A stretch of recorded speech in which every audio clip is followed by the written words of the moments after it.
Hey, what's up everyone? Welcome back to the channel. We got a ton of cool stuff going on here at the shop today, so I'm going to be bringing you around with me to show you part of my day, what I'm working on. Over here we're wiring up a pick guard for a Gibson Flying V, and it's real custom, got a lot of really cool stuff going on.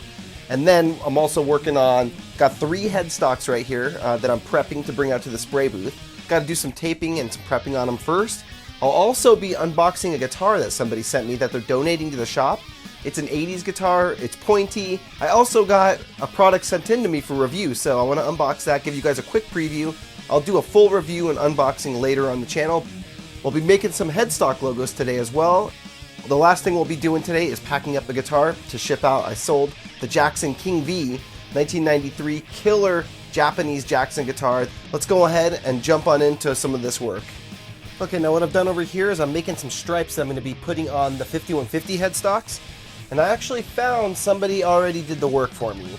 They did a layout of all the different widths of tape that are used on this headstock, and they have like a little key up here that tells you 1/8 inch, 3/16, quarter, half, and 3/4 inch are what you're going to use. So I laid out some 1-inch tape here. I actually stock 3/4 inch, quarter inch, and 3/16. So I'm going to cut this long, about 30 inches or so of 1-inch tape. And on the top of it, I cut it to a 1/2 inch, and on the bottom I'm going to cut a 1/8 inch long strip on it. So I took my long straight edge, laid it down on top of the tape, and then put these clamps on it. So now it's not going to move around, and I have my 1/2 inch of tape exposed. Then I can just take the X-Acto knife and run it right across here. Now when I pull the clamps off, remove the long straight edge, 48 inch straight edge, I now have 3 little pieces here. You can see the cut lines in there, and that is because the top is the 1/2 inch, we have the 1/8 inch down on the bottom, and then we have a strip in the middle that we're not going to be using, but that will just be the remainder. Now it is really ugly on this table, you'll notice, but I went ahead and wiped it down with some alcohol before and made sure, after scrubbing this whole area down and looking at the bottom of the paper towel, that no more residue was coming off the table. So it's actually epoxy. I used to use this table for epoxying a long time ago, and now it's a regular workbench. But yeah, this is perfect. It's a nice hard surface that you can put on, and it's like almost got this very hard top on it that you can run X-Acto blades on and not worry about cutting in like a piece of wood or a table like that.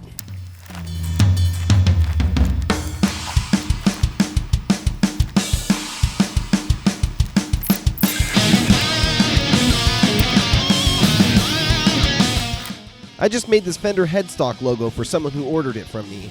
If you work on guitars and need headstock logos, whether it's a logo to restore your project or a custom one you designed, hit me up, mark@GuitarGuts.com. I can make them in almost any size or color, any style, or any brand really. I offer bulk discounts, and it's another way to help support GuitarGuts.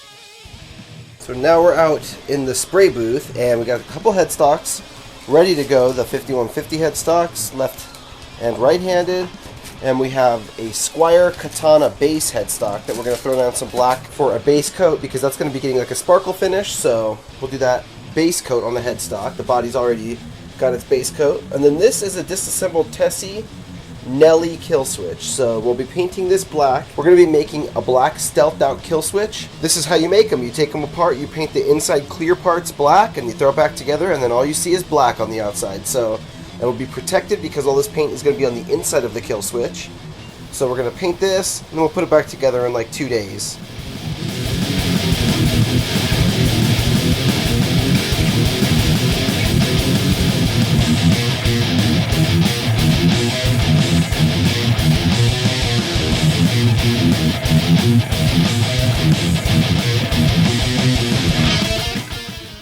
Alright guys, so this is going to be the thing we'll be taking a look at. I'm going to be recording an unboxing / initial review of the product, and then later on I'll come back and do another review of it once I've used it for a couple months and I have some actual experience with it and have some time to play with it a little bit. So this is for a Lakato guitar wireless system. They reached out to me, and they've actually given me a couple things in the past. A 5 guitar wall mount system that's awesome, that you probably saw at the beginning of this video in the background. And they gave me a microphone stand that mounts to my table that I love. I've used both of them for months now. They're both great. So they reached out, said, we want you to try this, make a video of it. And I said, no problem. So we're going to be opening it up. I'm going to switch over and start doing a review style video of it. So look for that coming soon. But once it's opened up and unboxed, I'll come back to this video and show you guys a little bit of what it came with. Alright, we just popped these things open. And these little Lakato WS90 wireless system, it feels nice right off the bat. It's all plastic, but feels really lightweight and nice. I have a Shure wireless system that I've had for 15 years or so. Real old technology, but was professional at the time. And it has like a big unit that hooks up as the receiver that you have to plug into the wall and requires power. And then the transmitter uses a 9-volt battery. What's really cool about these is they're both wireless, no power to the wall, because they have rechargeable batteries. It comes with this USB charger, and the other side has 2 plugs on it, so you can actually plug both units in at the same time and charge it up. It comes with a set of instructions. So I haven't tested it out yet, but in the future I will. It looks pretty interesting though, doesn't it? If you guys know this product or have tried it before, let me know in the comments. I'm curious to know what you guys thought of it as well. Alright, this thing was sent in to me by Frankenstein's Lost Monster on Instagram, aka Chris. So I want to say thank you so much for sending this thing in. If anybody else wants to donate a guitar to the shop, send me an email, mark@guitarguts.com. I'll send you my address, and I'll pay for the shipping to get it out if it's a guitar that I can potentially rebuild and do something cool with. If it's a real cheap guitar, you know, that's not really worth the shipping cost, then I probably am going to have to pass on it, but any cool Jacksons, LTDs, any old guitars, maybe even some Squiers I would definitely be interested in. So let's check this out. First thing we see is a neck. So it's a bolt-on guitar. Something just fell. It sounded like maybe a nut. Got the nut. Check it out. So this is a left-handed guitar. So the headstock goes this way. And you can see Hondo Formula 1 series. So Hondo makes their Japanese guitars from, I think, the 80s. And they made really cool metal-shaped, interesting guitars. This one's got some Grover tuners on it. So those are good tuners. Very cool, interesting. So it's like an orange color. Wow, look at this thing. So it's basically like a Warlock. And this is a left-handed model. So it goes that way. And this color is almost like a Tangelo. It's like a metallic orange kind of looking color. Very cool. It's got like a tremolo, standard tremolo Strat style bridge. Zebra pickups on it. Probably volume tone or something, or volume tone. But cool, man. Chris, thank you. I'll definitely do something really cool with this. I'm not sure what yet, but this is actually weird because it's the second BC Rich that's come into the shop. And the first one, I was going to rebuild it for a customer, and he actually eventually wrote me and said, you know what, man, I don't really have the funds to do this right now, so I want you to just take the bass and do what you want with it. So we have a right-handed BC Rich bass here. He's going to send me the neck out soon, and we're going to have a complete bass here. We got a lefty Hondo. The two body styles mirror each other. One's a lefty, one's a bass. Like, there's no standard right-handed guitar version here, which is kind of cool. We got like the two different styles, which makes me think I gotta go hang this one right next to the red one because that's too cool. So this is awesome. Chris, thank you so much, man. This is really gonna be something cool, and it's gonna eventually make someone really happy someday, I hope. I actually offered to Chris that after I rebuild this thing, I'll show him some pictures of it and see if he'd be interested in buying it. Anytime anybody gives me an instrument like that, I always want to reach out to them and see if they would want it back first, especially if they have any sentimental value with it. Yeah, check that out. Got it right above this workbench over here, next to the bass. I have a bunch of really cool guitars over here right now. I don't want to show the finished ones too much. But we got the Sparkle Kelly back here, a Crackle Flying V I recently painted. I painted that a while ago, actually. Another Japanese Kelly. We got a Dean ML that I picked up a while ago locally, and a Japanese Warrior. So we got all kinds of really cool pointy guitars over here. An Arrow 401, which I'm actually going to rebuild for myself. It's a neck through Floyd Rose LTD Arrow. Really cool. And we got an EX 400 neck through LTD. So some really cool guitars coming up right now. Check out this Gibson V I'm working on. I got it sanded and buffed, and it is looking crazy good. I still got to work on the neck a little bit more, get it a little hydrated, throw some oil on it, polish the frets, get that going and looking beautiful, but I'm still waiting on some parts, so I've got a few days until the rest of the parts are coming. But other than that, I mean, it's pretty much ready to start bolting together when the parts come. I'm going to throw a new black tusk nut up here, and if you go over here, I'm working on the pick guard right now. So this is the pick guard. Originally I had a white stock pick guard. We're going to be redoing some of the holes here. This pick guard's really cool. It's just a solid black pick guard. So on that guitar it's going to look really good. We threw a Seymour Duncan Nazgul in the bridge, and he already had the Sustainiac pickup. So that's up in the neck. You can see he's got the two controls here for it. And then this is just a layout of what all these control holes are going to be for. So we got the volume here. The kill switch is going to go here, the output jack there, the tone will go here, and the selector switch is going to go here. We just got some parts in today for this thing, so we have the kill switch, got the output jack, we have the selector switch, the tone, the volume, so we should be able to get all that stuff mounted in there today. I haven't actually taken out the bridge pickup yet, so I mounted this whole monstrosity straight into this pick guard, and that's the new bridge pickup. We're going to be taking this one out, desoldering it, and then wiring this one in. And then we're also going to be switching this selector switch and putting in this black selector switch. So on the front of this thing, since it's a single ply black pickguard, that's just going to blend right in, looks super stealthy. And like I said, the pickguard's a single ply, so it's got the bevel on the edge, but it's just all black. We're going to have the kill switch with a red LED right there, the blacked out selector switch, and really cool knobs that are coming in the next week that are black and red, so it's going to tie everything together. We even made, check out this awesome truss rod cover for this guitar. It looks like kind of like the Voodoo Gibson ones from a couple years ago. This is the one from my Gibson Flying V. I have a 67 Flying V from the early 2000s, the exact same model as this guitar that I'm working on here. And we made a new truss rod for my customer Ben. That looks so cool. Let's see what that's going to look like on the guitar. Dang, look at that. That looks so awesome.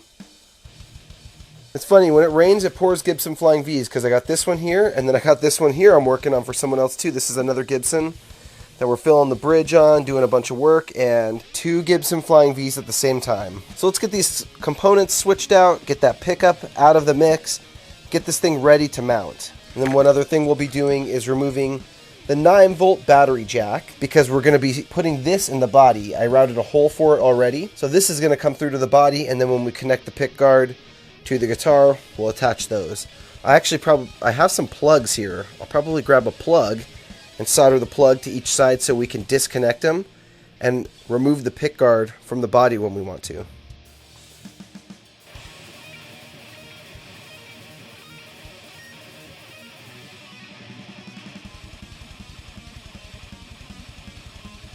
Now we'll install the battery box into the back of the guitar, running the wires through a hole I drilled between the battery box compartment and the electrical cavity. Although I am noticing this battery box is surface mount, meaning there's screw holes on top. I'm going to swap that out for a Goto box that has the screw holes inside the guitar instead. Battery boxes are a way more convenient way to swap your battery than removing the entire pickguard and all the strings from this guitar. Alright, so I'm starting to reassemble the kill switch. It looks great.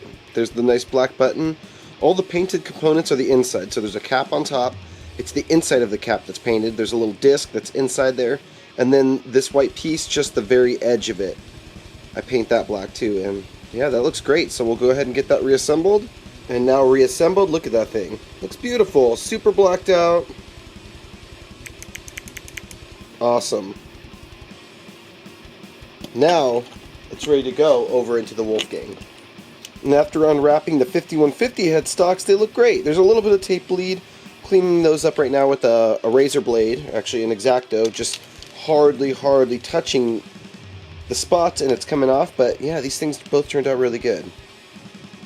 And now another thing I just finished up was over here on the Gibson V. I installed the battery box into the back of the guitar. So now when you need to replace the 9-volt battery for the Sustainiac pickup or the LED kill switch, you just pop this open, slide your 9-volt battery in there, closes up, looks awesome, looks super clean. And the wiring comes out right here in the control cavity. We have a mating plug. So over on the pickguard we have a plug. It's gonna make it so that you can just disconnect the pickguard if you need to. Like right now I don't have just dangling wires, we have a plug, and there's 3 wires. So the 2 wires from the battery, the black and the red here, and then I removed the other wires that I won't be using from the plug. There was 2 more wires. So I had up to 5 wires that we could have, but I left one of them, which was the green one. And the green one is actually just going to be an extra ground wire, so the pots and the components of the pickguard, I'll run a ground wire from there over to the plug on there. And then this plug here, the green wire, if you look, doesn't actually go into the battery compartment.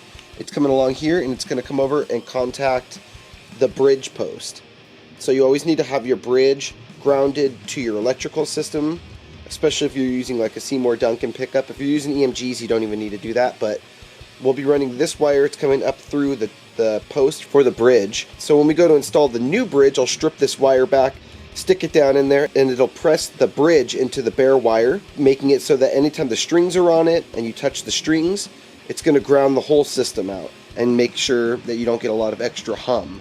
So now we got our plug installed on here. We got our wire ready for the bridge. Over here we got the pickguard wired up. Everything looks really good. We got the plug on the pickguard side. So if you remember how this wire harness looked before, there was tons of extra solder all over the pots. There was tons of extra wire. I went in and trimmed them all down. Got all the wires looking real nice. The power wire snapped off the Sustainiac, so I pulled this back off the pickguard, flipped it over, figured out where it needed to go, and it was I had to touch up a couple things on there. There was big globs, big chunks of solder, like where I connected the bridge pickup over here had big globs of solder. So I went through and cleaned all that stuff up, and now this pickguard is fully wired, ready to go. We got our volume and our tone, kill switch, selector switch, and output jack, and I actually want to see if I can find black washers and a nut for this output jack, because we're going to have black and red knobs on there, and that is just not going to match as good as everything else. So the pickguard looks great. It's all blacked out and beautiful. The Katana headstock we were working on earlier looks beautiful and even. Nice coat of flat black on that. And later on, we'll be prepping that and putting some sparkle black on it for my customer Patrick.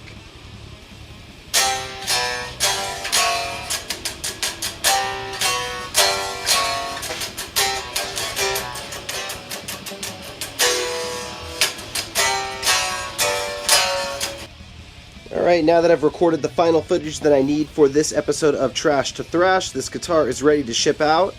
We got a beautiful Gator Extreme case that it's going shipped in.